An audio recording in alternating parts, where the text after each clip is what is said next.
Welcome to the Asia Chessboard, the podcast that examines geopolitical dynamics in Asia and takes an inside look at the making of grand strategy.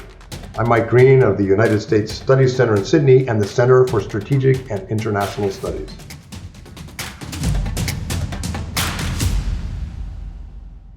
Welcome back to the Asia Chessboard. I'm Mike Green. Delighted to have joining us Barbara Weisel, non-resident scholar in the Asia program at the Carnegie Endowment for International Peace in Washington. She built a career serving in the U.S. Trade Representative's Office for 23 years. She left as the Assistant U.S. Trade Rep for Southeast Asia in October 2017. So she had a hand in some of the key trade agreements when we had a trade policy. We'll talk about if it will ever come back in a minute, but one of the real Jedi masters of trade in Washington who will help us unpack exactly what the heck is going on right now. So Barbara, thanks. Great to have you. Great to be here. So you had a career in different aspects of policy in Asia, but the last 23 years was in the front ranks trade negotiations, which is very different. It's combative, it's lawyers, lots of lawyers, heavy congressional interest, trying to herd the cats of domestic constituents around trade agreements. Was it a bit of a shock to get into that world from other aspects of engagement with the region, or did you just love it and dive right in? I did love it, but it was difficult. It is quite different than other areas of policy. You know, you're sitting across the table with trade partners, oftentimes without as much experience as the people you're sitting across the table from. And that can be very intimidating. But I think over time, you watch your colleagues and you watch your counterparts and you learn how to negotiate and you learn how to get comfortable in your own skin as a negotiator. And that takes time, but I really loved it from the beginning. Our mutual friend, Wendy Cutler, when she was doing trade negotiations with Korea, had combative, tough encounters, but became a kind of celebrity and then best friends with some of her adversaries. Was that your experience doing TPP and other negotiations? Do you butt heads in the room and then go on to become friends and colleagues, or is this long life enemies when you do these trade negotiations?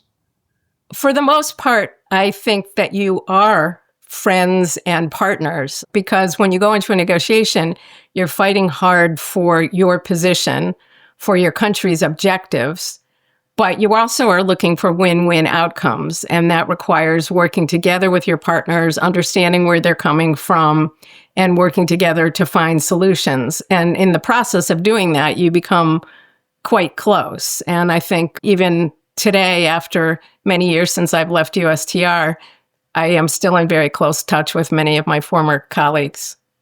And you had a key role in negotiating the Trans-Pacific Partnership. And I wanted to ask your sort of retrospective thoughts. Was it a foregone conclusion that TPP would not happen in the United States, that the U.S. would withdraw? In 2016, in the campaign, both Hillary Clinton and Donald Trump said they'd pull out. But I think most people knew that as Secretary of State, Clinton had been a big promoter of TPP as a strategic play in the region. Some people say that it was never going to happen, that the consensus behind free trade and trade negotiations had collapsed essentially. My sense, it was a much nearer run thing, and a few different personalities, different election outcome. We may well be in TPP or CPTPP right now. So sort of rewinding almost a decade, what happened? And was it structural and foreordained, or do you think it was bad luck, or how would you explain it? I mean, I agree with you that I believe, and we'll never know, that if Hillary Clinton had been elected president, she would have wanted to negotiate certain specific changes to the agreement. But I think she understood the geopolitical and strategic significance of the agreement and would have found a way to stay in and to build support. Again, we'll never know whether that's the case, but that is my belief. When President Trump was elected, we did think that there was some possibility that there would be a chance to discuss with the incoming administration what their concerns about the agreement were and to hear what kinds of changes might satisfy them. You know, I think an interesting thing to recall is when we launched TPP, it was actually in the Bush administration in 2008.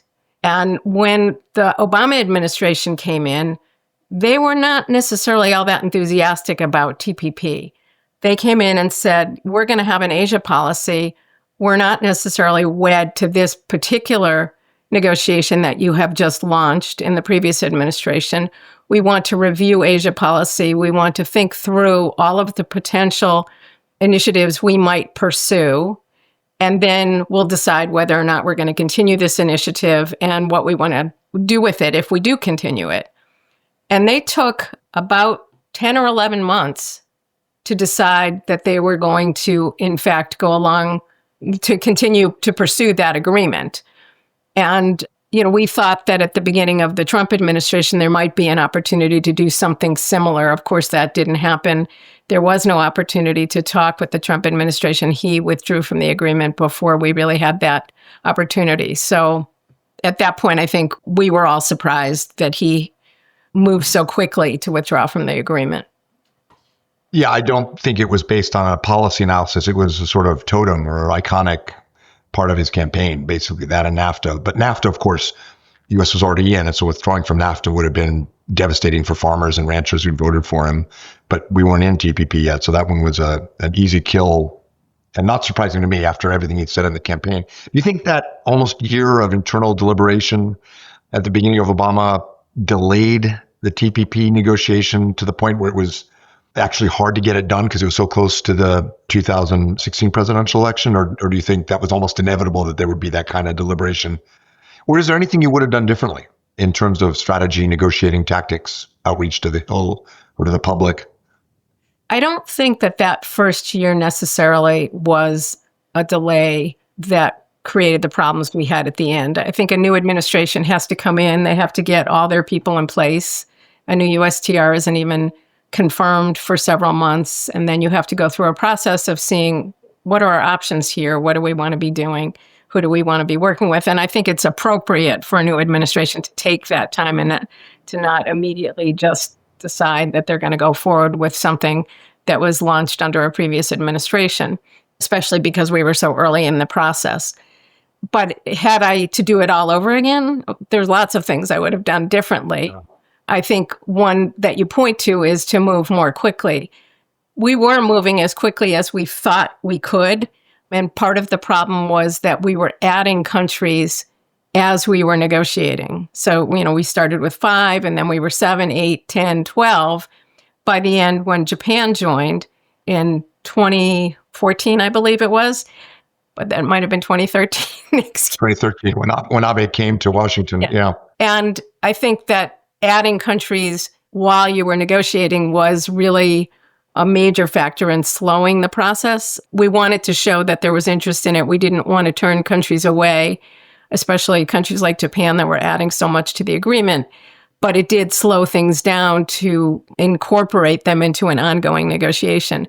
So I think that was one cause. But beyond that, I think the trade community has had somewhat of a difficult time communicating the economic benefits of trade agreements to the public and in some cases to Congress. And so I think that is something that more work needs to be done on, and that I think was a problem. When you looked at the arguments that we were making for TPP at various points in the process, we were being advised to focus more on China as the main reason why the deal needed to move. And at other points, people were saying, why are you so focused on China? This is a trade deal, not a defense or national security deal. And the arguments, I guess, never had the resonance that we wanted them to. I think that's something that I regret, and I wish that we could have come up with better arguments. And I hope that over time, as we think about our trade priorities and why we think trade agreements are really important, that we will be able to, over time, articulate that to the public in a more convincing way than we were able to.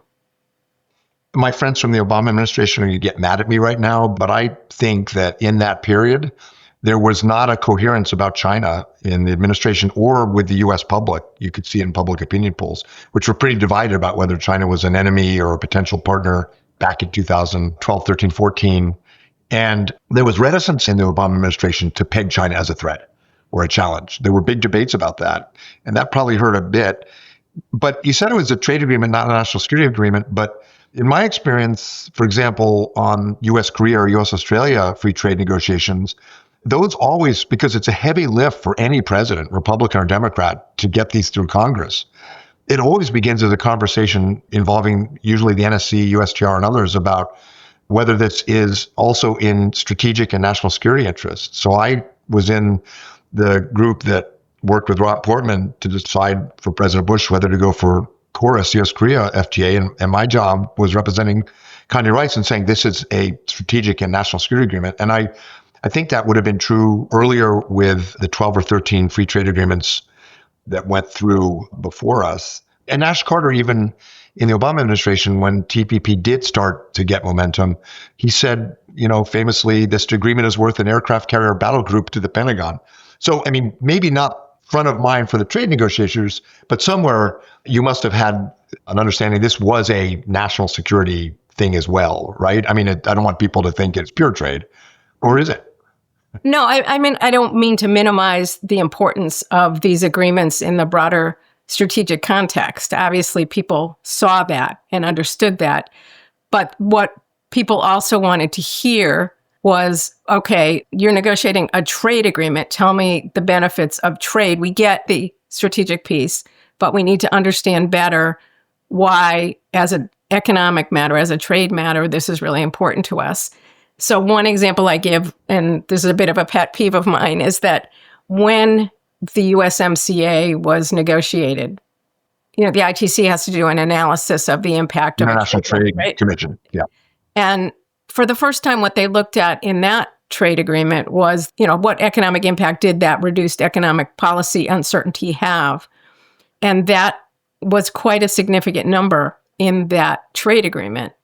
And I look at that and I think, had we added that analysis to TPP and to look at the numbers that the ITC had come out with, it would have helped to explain not only do you have reduced policy uncertainty, but you have policy uncertainty because other countries have adopted the rules that the U.S. has been advocating.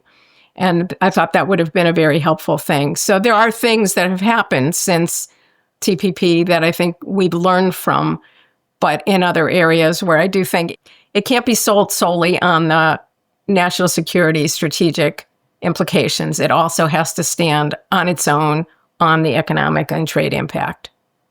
And you're talking about a combination of public messaging, congressional messaging, and key constituency messaging. It's the whole package, right? The whole package, right?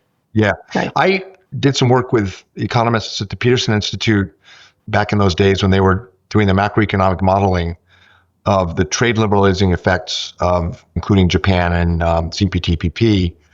And I think they've changed their models, but they brought me in to sort of look at the national security piece because they were interesting. And what you're saying struck me. Like, it was the numbers. It was the economic models they had. And I guess what you might call the intangibles, what you just pointed out, the regulatory effects, the confidence or predictability in markets, just the fact that there is news about these economic partners that small and medium enterprises see, all those other sort of intangible things, they didn't have a way to model it back then. But it sounds like the ITC did, but a little late for the party. Well, I don't think they've been able to model all of the impacts. When you look at a trade agreement that's 30 chapters, and a few of them are actually goods related and, goods and rules of origin and customs and things like that. And then you have services commitments, but the rest of them are about rules or about enforcement that is really very difficult to model. And so, if you're spending all of this time negotiating rules that you think advance U.S. interests, but those can't be modeled, and all you're seeing essentially is what is the impact of the elimination of tariffs, then I think it's going to understate what the benefits are. What I'm hearing, tell me if I've got it wrong, is that it was not at all inevitable that TPP would collapse. There was messaging, politics, the election, personalities.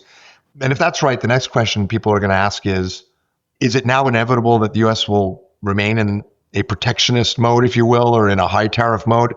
President Biden, of course, did not try to resuscitate TPP, did IPEF, which was a pretty important but pretty pale replacement. Are we now stuck in a rut we're never going to get out of? Or do you think it's more of a time of transition and flux? I think we're in this moment for the time being, and it is hard for me to picture this administration shifting significantly the course that it's on. They believe in tariffs. They believe they've been effective. They believe that they will have a long-term impact of reshoring manufacturing, and I think they want to see it through.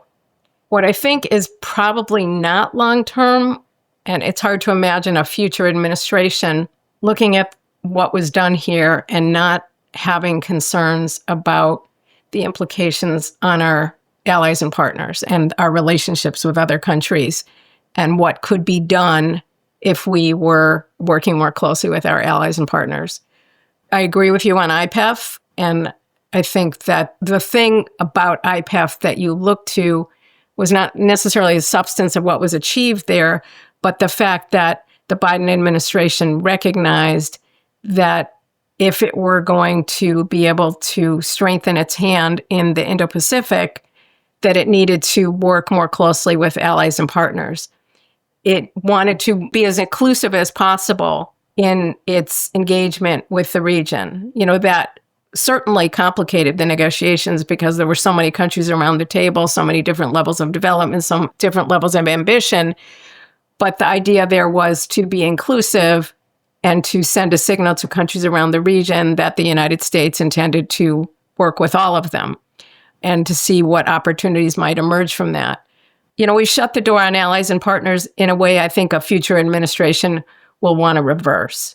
Yeah. And so, what they decide to do in the trade lane in a future administration, I think remains to be seen. It could be a digital trade agreement. It could be supply chains. It could be a full trade agreement. But I think that the tensions between us and our trading partners and the, just animosity that has resulted from that, I think is something that they'll really want to reflect on. I mean, IPEF, the Indo-Pacific Economic Framework, was important because there was nothing there on the economic side to complement or support a very laudable and important outreach and modernization of alliances and partnerships that the Biden administration did. So they had to have something. But if you're in Tokyo or Canberra or Singapore, IPEF involved no liberalization of the U.S. economy, which of course is usually what the U.S. puts on the table to incentivize our partners to open their economy and provide more market access and so forth.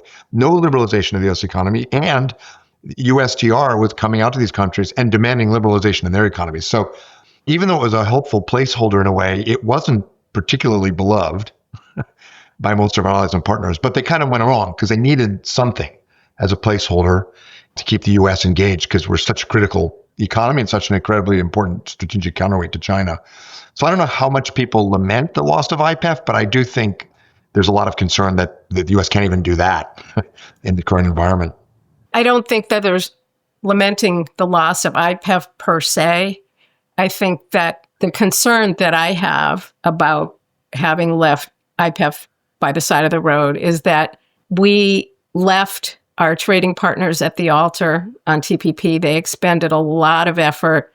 There was a lot of political capital that was spent in negotiating those trade agreements. And then we negotiated IPEF, or we got part of the way through negotiating IPEF, a lot of resources, a lot of political capital, and we abandoned it. And it becomes very difficult in a future negotiation to convince trading partners that this time we're serious. We are going to be above politics. Trade agreements will straddle administrations because our interests in this region are enduring. And you should expend those resources with us. You should make all these difficult, domestically challenging political changes because you want this trade agreement with us and we're going to be there for you. And that's what I worry about. One of your bosses back in the Bush administration said to me that the reality is doing a trade agreement with the U.S. is like getting root canal surgery without Novocaine. But you get access to the U.S. market, you get strategic benefits, you get, for many countries, it's a action-forcing event to liberalize and modernize their own economies, but it hurts. But it hurts. I guess the optimistic view would be next time, if a future administration tries this, the lesson will be get it locked in quickly before the U.S. election. Maybe it will have that sort of unexpected silver lining, but hard to see. Even if the agreement had been done and it had been ratified and was implemented well before the Trump administration came into office, there's no reason to believe that he wouldn't have withdrawn from the agreement anyway. I want to go back to your point about you don't see the tariff policy changing during the course of the Trump administration. And my own view is you are right with respect to what President Trump thinks. And the policy process in this administration is pretty much all President Trump. So there's a lot of reason to think it's not going to change. But let me just push back a little bit or see what you think about some of the data we're seeing. The OECD is predicting something close to recession next year, mainly because of the U.S. tariff policy. In public opinion polls, these policies are not popular, and the public clearly links them to inflation, which they don't like. It's one of the reasons they voted for President Trump. And then you have these cases going probably to the Supreme Court about the constitutionality. And I know there are lots of ways to wiggle out of these to keep going if President Trump wants to, but the consequences are starting to hit. And then, of course, we have the midterms. So is it possible that there will have to be some adjustment in the current tariff policies, even if President Trump continues to like the revenue from them and consider it sort of his brand? It is possible. The negotiations with China are ongoing, and China may be one of the places where tariffs get lowered, at least below the level that they're currently at. And then the administration can turn to the public and say prices are going to be lower because the tariffs are down. But I would say there's a couple of reasons why I'm kind of skeptical. One is that an important thing that has changed as of Trump won and that Biden continued is that everything is being negotiated as executive agreements. There's no congressional role here at all. Congress has been silent about what the administration is doing. I mean, the Democrats are critical, but during the Biden administration, tariffs that were imposed in the Trump one were maintained. And so there was no effort, as you said, to lower tariffs. So I think that is an issue. Stakeholders have a whole lot less of a voice than they would normally have in trade negotiations. So it does fall just to the president and his decision-making authority whether to reverse any of these tariff policies, and if so, how. So we may see some cuts based on concerns over the tariff impact over the midterms. You can look at how the tariffs are being imposed by state and which states are really being affected significantly. A lot of them are Republican states. But that so far hasn't seemed to move the needle.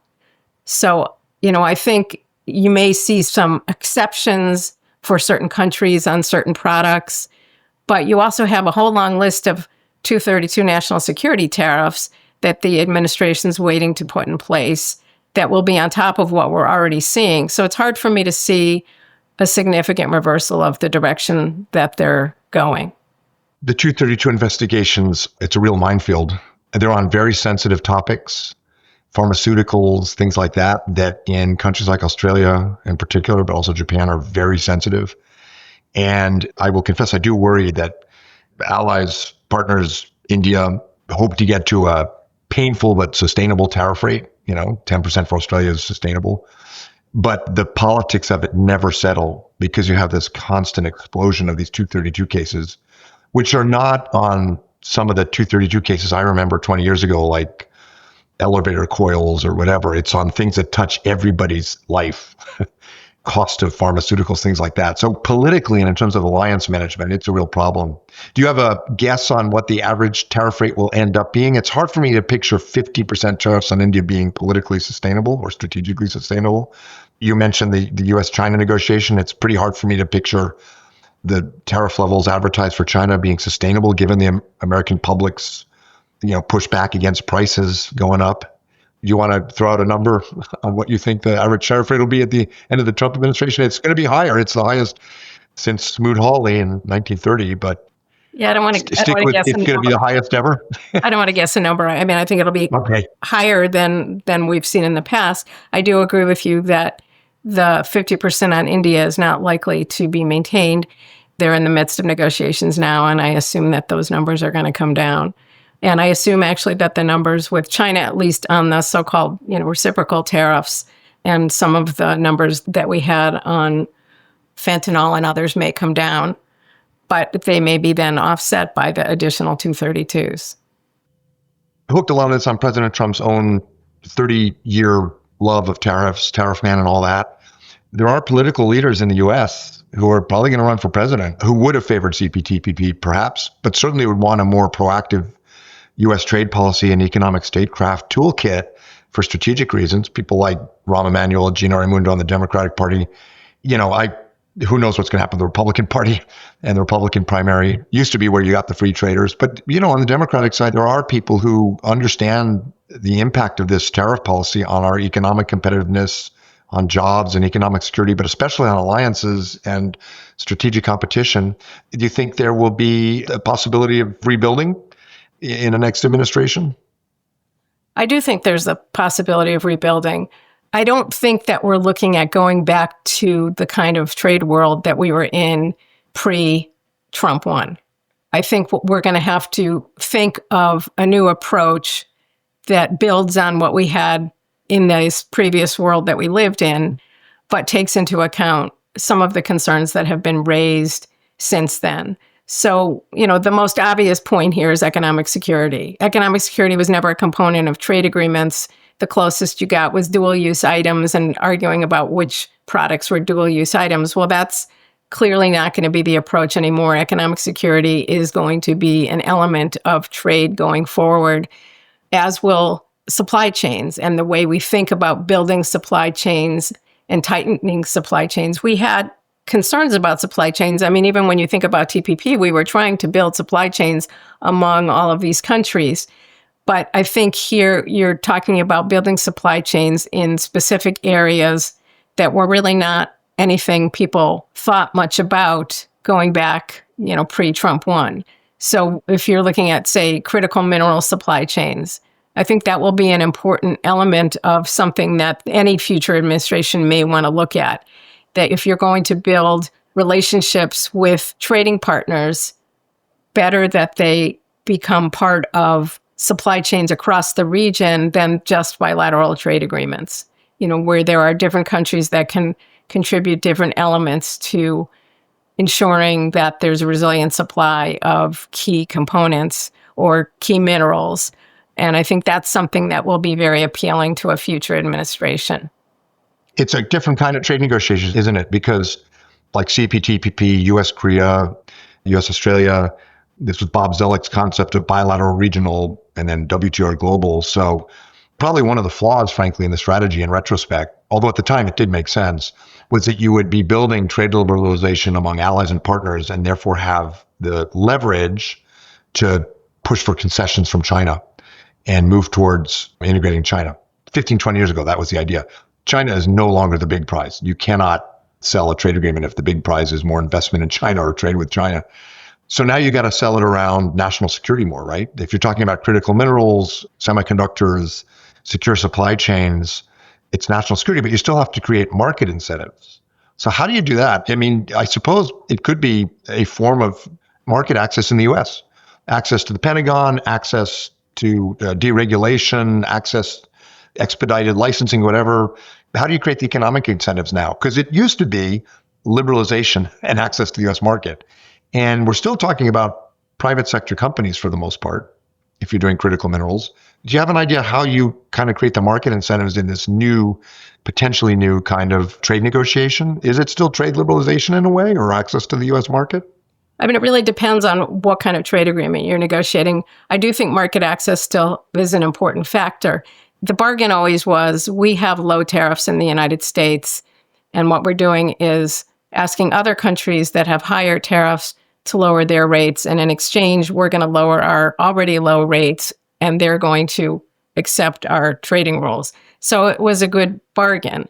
And I think when people reflect on that, they'll realize that's still something that's worth considering.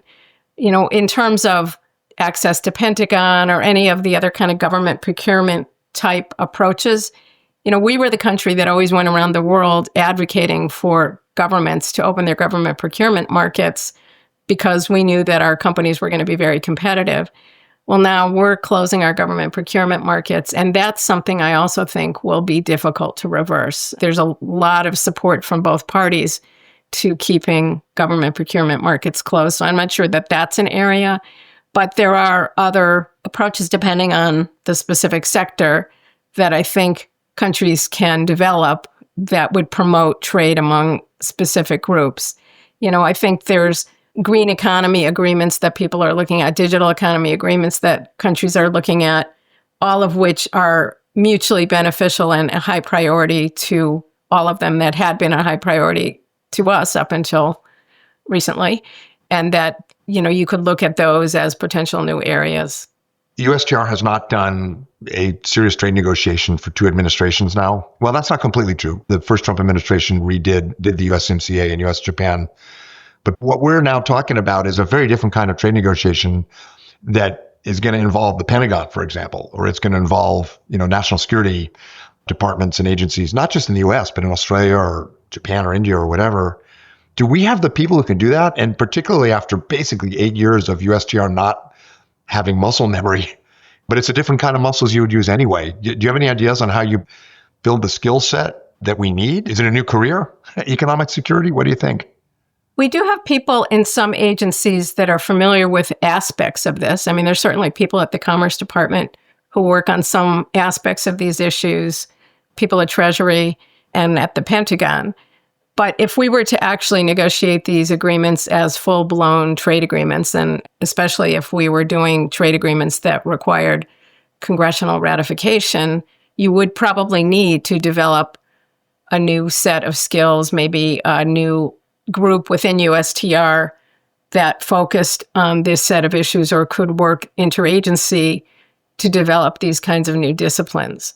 That's been a very ad hoc effort up until now, with agencies working together as the issues arise. But you may need some more dedicated group of people to put together proposed texts that you would want to provide to other countries. So what do you do if you're an ally? Just keep surging ahead with CPTPP, with RCEP, and agreements without the US, and just keep looking for ways to do it? Because if you're sitting in Tokyo or Canberra or Seoul, you really are incentivized to keep the US in the game. And the economics of it are straightforward. Largest trading partner may be China, but by far, foreign direct investment is about trans-Pacific flows and the US, both ways. So you really don't want a world without US engagement. But what do you do if you're in one of the allied capitals for the next few years? You do what I think they've all been doing, which is to maintain relations with the United States, try to keep things on as much of an even keel as you possibly can, but to be actively looking at opportunities with other countries. You have lots and lots of other countries negotiating trade agreements around the world with, Asians, with Latin Americans, with the Middle East, with the EU, and ensuring that they are continuing to promote free trades, continuing to open markets while they're working with the United States and trying to address U.S. concerns. You have a number of countries that want to join CPTPP, so you have a long line of countries that want to exceed that I think Japan and other countries are working closely with. You have a potential expansion of RCEP, Regional Comprehensive Economic Partnership, that was negotiated just almost parallel to CPTPP, but was concluded and is now in force. You have 14 or so countries that launched the Future of Investment and Trade Partnership in Geneva, that this is called FIT Partnership, to look at what kinds of approaches can these countries who are kind of middle income countries open to work together to ensure that they can continue to support free trade. And I look at something like this FIT partnership, and I think, well, this is kind of the way the P4 that was the predecessor to TPP was launched. You had a bunch of countries that came together and said, this is an important agreement. We want to come up with a high standard set of rules and then see if we can get other countries to exceed. We have another initiative now with a larger set of countries trying to do the same thing. So I think for all of these countries that are very trade dependent and that believe in the global trading system, they all are going to continue to promote trade and wait to see where the U.S. comes out. As I said, it's hard to imagine things reverting to the way they were prior to Trump won, but we did have a whole underpinning of what we were doing. There was a whole justification, and I used to talk to people about how these trade agreements didn't just have these 30 chapters because we had a long list and we just kept adding to it. It was because trade agreements were an organic set of issues. You can lower tariffs, but if you don't then deal with the other barriers that companies are facing when they're trying to get into a market, then the lowering of your trade tariffs is not going to do very much. So you have to deal with the intellectual property, or you have to deal with the state enterprises or customs measures or the whole set of things that are part of a trade agreement in order for it to actually be able to provide the benefits that you're promising. So here we're looking at doing sectoral agreements because we decided that big trade agreements are too difficult. And at some point, I think people are going to realize again that you can do that and it's easier, but that if you really want to have the benefits that you're seeking for U.S. companies, then you have to take on all of this full set of issues that are going to be critical to your really being able to benefit. So, I think a lot of these other countries that are U.S. allies and partners buy into that. They believe that you need to have a full set of issues as part of a free trade agreement for it to really work. And they know that we're not in that place. And so I think they'll wait to see. They're biding their time, but they're not doing nothing. And I think it makes sense for them to continue not only to carry the banner of free trade, but to make sure that they're strengthening their competitiveness and providing opportunities for their own economies as we do what we do. The irony of this to me is that the critics of globalization and free trade said it's just American multinational companies that are benefiting. But multinational companies are the ones that are going to be able to navigate this because they have presence in all these economies. They have political influence. And it seems to me the losers are going to be small and medium enterprises and exporters in the U.S., ag, ranchers, farmers. I personally think if you sort of map the interest group politics of all of this stuff, there is a way for a leader who wants to do it to start building a more proactive trade or economic statecraft policy in the U.S.